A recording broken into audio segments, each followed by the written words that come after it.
नमस्कार रसिक श्रोते हो, मी मृदुल निवसरकर. कथा सुरंग या माझ्या युट्यूब चॅनलमध्ये तुमचं स्वागत आहे. या चॅनलद्वारे मी काही ऐतिहासिक, पौराणिक आणि मनोरंजक गोष्टी सांगत असते. गोष्टी ऐकायला तर सगळ्यांनाच आवडतात, त्यामुळे तुम्ही माझा चॅनल सबस्क्राईब केला नसेल तर नक्की सबस्क्राईब करा आणि गोष्ट ऐकली की लाईक करायला विसरू नका. मागच्या आठवड्यामध्ये आपण जागतिक महिला दिनानिमित्त क्रांतिकारक एका महिलेची गोष्ट ऐकली होती आणि ती म्हणजे राणी रासमणी. अशीच आपण आज एका पहिल्या भारतीय महिला क्रांतिकारकाची गोष्ट ऐकणार आहोत आणि गोष्टीचं नाव आहे राणी अब्बक्का देवी. मागच्या वेळची जी गोष्ट होती ती बंगालच्या राणीची होती. आजची जी गोष्ट आहे ती दक्षिण भारतातली कर्नाटक राज्यातली गोष्ट आहे. राणी अब्बक्का देवी हा जो कालखंड होता तो होता 16व्या शतकातला. 16व्या शतकामध्ये कृष्णदेव राय यांनी आपलं विजयनगरचं साम्राज्य पूर्ण दक्षिण भारतात पसरवलं होतं. अगदी पूर्व किनाऱ्यापासून ते पश्चिम किनाऱ्यापर्यंत पूर्ण भाग आणि खालचा पूर्ण दक्षिण भाग हा भारताचा कृष्णदेवरायाकडे होता. विजयनगरचं साम्राज्य खरोखरच साम्राज्य म्हणण्यासारखं वैभवशाली आणि बलाढ्य होतं. अगदी पूर्वी भारतामध्ये सोन्याचा धूर निघायचा म्हणायचे, अगदी तसंच वैभव ह्या कृष्णदेवरायाचं होतं. परंतु कृष्णदेवरायाच्या मृत्यूनंतर त्याचा जो जावई रामराया, त्याला हे साम्राज्य एवढं सांभाळता आलं नाही. वाढवणं तर दूरच, पण आहे ते साम्राज्य सुद्धा त्याला सांभाळणं कठीण गेलं आणि हळूहळू 16व्या शतकाच्या सुरुवातीला या विजयनगरच्या साम्राज्याला उतरती कळा लागायला लागली. खरं तर भारतातले व्यापारी हे जगभरात प्रसिद्ध होते, पण त्यांच्याही व्यापारामध्ये थोडी ढिलाई आल्यासारखे दिसले. हळूहळू ही उतरती कळा चालू होती, पण त्याच काळामध्ये या विजयनगरला लागूनच पश्चिमेच्या किनाऱ्याला एक छोटस राज्य होतं, तुळू भाग होता तो. या तुळू प्रदेशामध्ये चौटा नावाचं जे घराणं होतं त्या घराण्याची राणी ही आपली राणी अबक्का राणी. अबक्का राणीचं जे घराणं होतं, चौटा घराणं, ते मातृप्रधान होतं. मातृप्रधान म्हणजे काय तर ह्या अबक्का राणीची आई त्या चौटा घराण्याची राणी होती. ती राज्य चालवत होती आणि त्याच्यानंतर ते राज्य या अबक्का राणीला चालवायचं होतं. अबक्का राणीचा जो मामा होता त्यांनी ह्या चौटा घराण्यातल्या आपल्या भाचीचं लग्न जवळच असलेल्या मंगलोर गावातल्या बंगा घराण्यातल्या लक्षणोप्पा याच्याशी लावून दिलं. ही जी अबक्का राणी होती ती लहानपणापासूनच अतिशय चपळ, अतिशय तल्लख बुद्धीची, हुशार आणि शस्त्र चालवण्यात पारंगत होती. लग्न झाल्यानंतर सुद्धा तिची हुशारी जेव्हा लक्ष्मणप्पाला लक्षात आली तेव्हा काही दिवस त्या गोष्टीचं कौतुक झालं, पण नंतर तिच्या नवऱ्याला तिचा मत्सर वाटू लागला आणि त्यामुळे राणी अब्बक्का ही सासर सोडून माहेरी निघून आली. मामाने चौटा घराण्याचं राज्य तिला चालवण्यासाठी गादीवर बसवलं. त्यांची जी राजधानी होती तिचं नाव मूडबिद्री. ही मूडबिद्री जी होती म्हणजे जे गाव होतं, शहर अतिशय सुंदर होतं आणि विविध सुंदर सुंदर मंदिरं त्या गावात होती. म्हणजे मंदिराचंच गाव म्हणावं, इतकी सुंदर मंदिरं होती. आजही तिथलं जे पार्श्वनाथाचं जैन मंदिर आहे ते 1000 स्तंभांचं आहे आणि ते अजूनही प्रसिद्ध आहे. असं हे मूडबिद्री गाव. या बिद्री गाव हे ह्या अबक्का राणीचं राजधानी आणि त्याच्या शेजारीच उल्लाल नावाचं जे गाव होतं ती तिची उपराजधानी होती. उल्लाल गाव हे एक बंदर होतं आणि तिथे व्यापार चालायचा. मोठी मोठी गलबत ही कर्नाटकातले मसाल्याचे पदार्थ घेऊन विविध देशांना जात होते. तिथे मोठ्या बाजारपेठा होत्या, खूप व्यापारी होते. त्यामुळे उल्लालमुळेच तर ह्या अबक्का राणीचं राज्य समृद्ध झालेलं होतं. भरपूर पैसा आणि वैभवशाली झालं होतं. राणी सुद्धा तेवढीच रयतेची सेवा करणारी होती. रयतेच्या प्रश्नाला सरळ जाऊन भिडत होती. त्यांना सुख कसं मिळेल हे बघत होती. ती न्यायशास्त्र, राज्यशास्त्र ह्याच्यातही पारंगत होती. तशीच ती शस्त्र चालवण्यात पारंगत होती. घोडेस्वारी सुद्धा तिला उत्तम येत होती. चपळ, हुशार आणि मुद्देसूद बोलणारी आणि बरोबर सगळे आराखडे मांडून आपलं राज्य कसं सुखी राहील ह्याच्याकडे तिचं नेहमी लक्ष असायचं. आता जरी इकडे सगळं हिंदूंचं राज्य प्रस्थापित केलेलं होतं कृष्णदेवरायांनी, ते प्रस्थापित करताना त्यांनी आदिलशाही, निजामशाही, कुतुबशाही, बरीदशाही आणि इमादशाही या पाचही शाया या कृष्णदेवरायांनी नष्ट करून हिंदूंचं साम्राज्य तिथे उभं केलं होतं. आणि त्याच्यामधलंच हे चौटा घराणं एका बाजूला आपलं उल्लाल आणि मूडबिद्री यांना चमक आणत होतं त्यांच्या प्रामाणिकपणामुळे आणि त्यांच्या वैभवशाली राज्यामुळे. आता जेव्हा कृष्णदेवराय गेल्यावर ह्या सगळ्या विजयनगरच्या साम्राज्याला, वैभवाला उतरती कळा लागली, त्यावेळेला त्यांचे शत्रू डोके वर काढू लागले. ते म्हणजे उत्तरेकडचे सगळी मुसलमान जे राज्य होतं, राजे होते, ते विजयनगरवर हल्ला करायला त्यांनी सुरुवात केली होती. तसंच अजून एक महत्वाचा जो शत्रू होता तो म्हणजे पोर्तुगीज. पोर्तुगीज हे 1430 सालापासून भारताचा शोध घेत होते. त्यांना 60 वर्ष ह्या सगळ्या भारताच्या वैभवाची कल्पना होती आणि ते 60 वर्ष ह्या भारतावर हल्ला करावा किंवा भारताशी व्यापार करावा आणि त्याचा कब्जा घ्यावा ह्याचा ते विचार करत होते.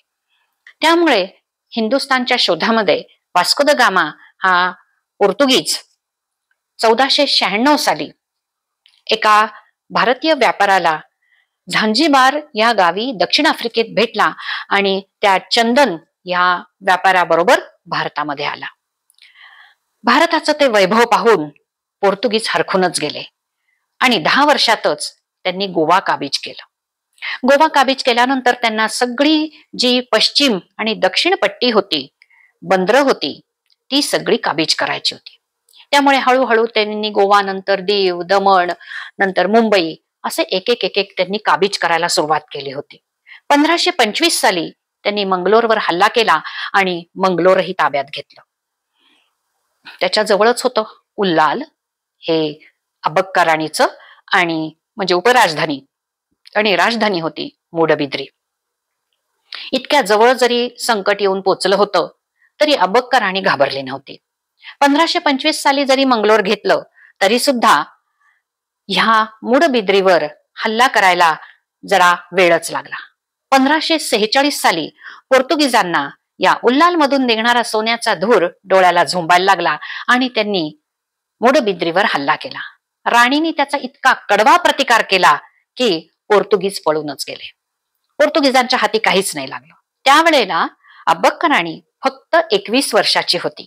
अतिशय चपळ, अतिशय शूर आणि मुत्सद्दी होती. 1546 नंतर जरा दम खाऊन तोपर्यंत बाकीच्या किनारपट्टीवर हल्ला करून काही शहरं ताब्यात घेत घेत साधारण 1555 साली पुन्हा एकदा या उल्लालवर हल्ला झाला. त्यावेळेला ऍडमिरल डोम अल्बारो द सिल्व्हेरिया ह्या पोर्तुगीजांनी बरंच सैन्य आणलं आणि उल्लालवर हल्ला केला. पण उल्लालवर हल्ला केल्यावर राणीचे सैनिक इतके तयार होते की त्यांनी तो हल्ला परतवून लावला आणि जाताना त्या पोर्तुगीज सैन्याला चोपलं, बेदम मारलं आणि त्याबरोबरच या डोमाला सुद्धा मारलं. हा डोम अगदी पाय लावून पळून गेला. जो घाबरून पळून गेला तो गोव्यात जाऊन बसला.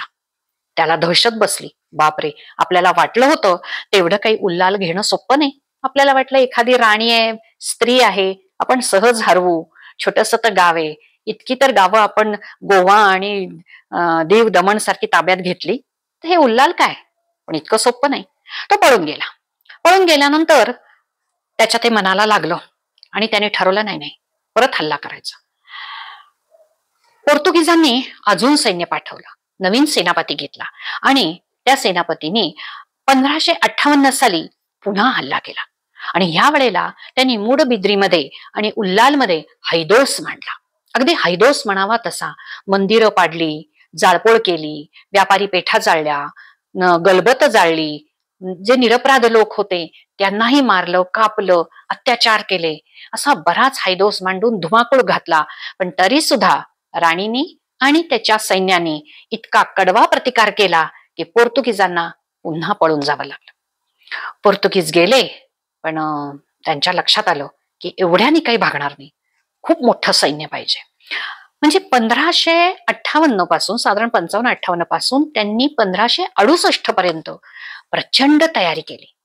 खूप गलबत त्यांनी पोर्तुगालहून मागवली आणि पोर्तुगीज राजांनी भरपूर सैन्य, नंतर आधुनिक शस्त्रास्त्र ही सगळी गोव्याला पुरवली. आणि मग 1568 साली पेक्सोटा, ज्युलो पेक्सोटा नावाचा जो पोर्तुगीज होता त्याने मंगलोरवर हल्ला केला, मंगलोर ताब्यात घेतलं आणि मग त्याला वाटलं आता आपण उल्हाल घ्यावा. कडवा म्हणजे प्रतिकार करून सुद्धा राणीच्या हातून मंगलोर गेल्याचं तिला वाईट वाटलं. पण तरी पुढचा हल्ला नक्कीच उल्हालवर होणार याची तिला खात्री होती. पेक्सोटाने बरंच सैन्य घेऊन उल्हालवर हल्ला केला. मंगलोरचा जो अनुभव होता त्याच्यामध्ये राणीचं सैन्य खूपच कमी होतं. त्यात परंपरागत चालत आलेली शस्त्र तिच्याकडे होती, ढाल, तलवार, दांडपट्टा, भाला. ह्याच्या पुढे जी आधुनिक शस्त्र होती, तोफ गोळे होते, त्यामुळे तिच्या हातातून मंगलोर गेलं. पण आता उल्हालवर हल्ला होणार हे मात्र राणीला माहिती होतं. हा जो पेक्सोटा आहे त्यांनी बरंच सैन्य घेऊन हल्ला करण्यासाठी उल्हाल गाठलं. उल्हालमध्ये आला, पाहतो तर काय, पूर्ण उल्हाल भकास, एकही माणूस उल्हालमध्ये नाही. सगळं शहर रिकामं, रस्त्याला चिटपाखरू नाही. त्याला कळेना हे काय झालं, गेले कुठे सगळेजण. राणीच्या गढीवर जाऊन पाहिलं तर तिथूनही त्याला निरोप आला, अरे गढीवर पण कोणी नाही, सगळा राजवाडा रिकामा आहे, गढी सगळी रिकामी आहे. असं म्हणल्यानंतर पेक्सोटाला खूप खुश झाला, तो खूप त्याला आनंद झाला. अरे वा म्हणला. सगळे घाबरून पळून गेले. मंगलोरची आपली लढाई पाहिली आणि सगळे पळून गेले. त्यांनी मंगलोरला तिथल्या गढीवर, किल्ल्यावर त्याचा एक राखणदार ठेवला होता, म्हणजे आपण म्हणतो जो किल्लेदार, तो त्यांनी ठेवला. आणि मग त्यांनी उल्हालवर हल्ला केला. इकडे पाहतो तर इकडे कोणीच नाही. तो इतका बेहद खुश झाला. सगळे सैनिक खुश झाले. म्हणाले, न लढता, एकही सैनिक न गमवता, दारू गोळा खर्च न करता आपल्या हातामध्ये उल्हाल आलं. उल्हाल सारखं वैभवशाली व्यापारी केंद्र. इतका खुश झाला पेक्सोटा आणि त्याने सांगितलं, जाहीर केलं की आज संध्याकाळी उल्हालच्या गढीवरती पोर्तुगीजांचा झेंडा रोवला जाईल आणि तो रोवल्यानंतर आपण सगळ्यांनी मस्त दारूची पार्टी करायची. सगळं सैन्य खुश. काही मोजकं सैन्य गढीच्या खाली होतं आणि काही सैन्य घेऊन उल्हालच्या गढीवर हा पेक्सोटा ध्वजारोहणासाठी गेला. राणी काही कमी नव्हती. राणीने सगळे जे सर्वसामान्य जनता होती तिला शहराच्या बाहेर सुरक्षित ठिकाणी हलवलं होतं आणि मोक्याच्या जागांना, घरांमध्ये नाही, मोक्याच्या जागांना तिने सैन्य लपवलं होतं. तसंच गढीच्या शेजारी एक मशीद होती. त्या मशिदीमध्ये राणी आणि 200 सैनिक घेऊन ती लपून बसली होती. जसा का पेक्सोटा उठला, कशासाठी, ध्वजारोहणासाठी, आणि पोर्तुगीजांचा ध्वज आता तो चढवणार, तेवढ्यातच मशिदीतून 200 सैनिक बाहेर पडले आणि त्याच्याबरोबर राणी अबक्का देवी. आणि त्यांनी जो हल्ला केलाय पोर्तुगीजांवर, असा अचानक हल्ला, बेसावध असताना हल्ला, आता आपला ध्वज फडकणार या आनंदात असताना अचानक झालेला हल्ला, हा त्यांना धक्कादायक होता. त्यांच्या डोक्यामधला विचार, युद्धाचा विचार सुरू व्हायच्या आतच त्यांच्या माना कापल्या जात होत्या. धडाधड कत्तल केली आणि राणींनी पेक्सोटाचं मुंडकं उडवलं आणि आपला ध्वज गढीवरून उतरू दिला नाही. उल्हाल पुन्हा पोर्तुगीजांच्या हातून गेलं. एवढ्यावर राणी थांबली नाही.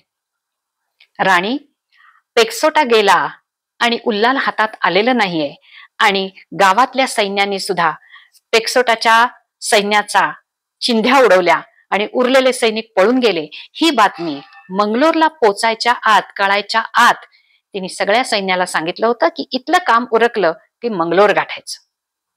सगळं सैन्य घेऊन ती मंगलोरला गेली आणि तिथे मंगलोर आपल्या ताब्यात आलेला आहे ह्या आनंदात तिथला किल्लेदार निवांत बसला होता. सगळे सैनिक सुद्धा लढाई करून आपल्या ताब्यात मंगलोर आलेला आहे या आनंदात निवांत होते, बेसावध होते. त्याचाच फायदा या अबक्का देवीने उठवला आणि मंगलोरवर हल्ला केला. सगळे बेसावध असताना सगळ्यांची कत्तल केली आणि मंगलोर सुद्धा ताब्यात घेतलं.